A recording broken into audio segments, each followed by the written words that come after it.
বন্ধুরা, মাত্র 5 মিনিটে ঝটপট বেলা মাখা ঝামেলা ছাড়াই তোমাদের আজকে আমি ডিম পরোটা তৈরি করে দেখাবো। তার জন্য এখানে আমি 1 বাটি ময়দা নিলাম। এখানে খুব বেশি ময়দা লাগে না, অল্প পরিমাণে ময়দা নিলে অনেকটাই কিন্তু পরোটা তৈরি হয়ে যায়। আর লবণটা দিয়ে খুব ভালো করে মিশিয়ে নেওয়ার পরে অল্প অল্প পরিমাণে জল দিয়ে একটা ব্যাটার তৈরি করব। ব্যাটারটা কিন্তু খুব পাতলাও হবে না, খুব ঘনও হবে না, মিডিয়াম ব্যাটারটা হবে। তাই অল্প অল্প পরিমাণে জল দেবে। দেখো, আমি তোমাদের দেখিয়ে দিচ্ছি কতটা ব্যাটারটা ঘনত্ব হবে। ঠিক এই রকমই কিন্তু ব্যাটারটা তৈরি করতে হবে। এবারে চলো, এখানে বাটির মধ্যে একটা ডিম নিয়েছি আর স্বাদ মতন লবণ নিলাম।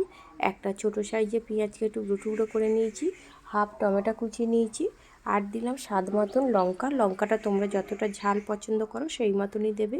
আর অল্প পরিমাণে ধনেপাতা দিয়ে খুব ভালো করে ডিমটাকে নাড়াচাড়া করে ফাটিয়ে নিতে হবে।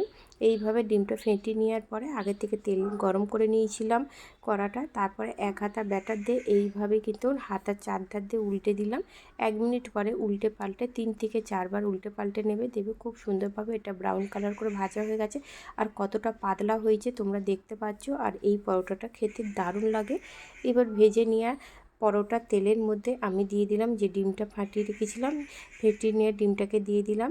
এই ওপরটা কাঁচা থাকতে থাকতে যে পরোটাটা আমি তৈরি করেছিলাম এর ওপরে এটাকে চেপে দিতে হবে, যাতে খুব ভালোভাবে এটা সেট হয়ে যায়।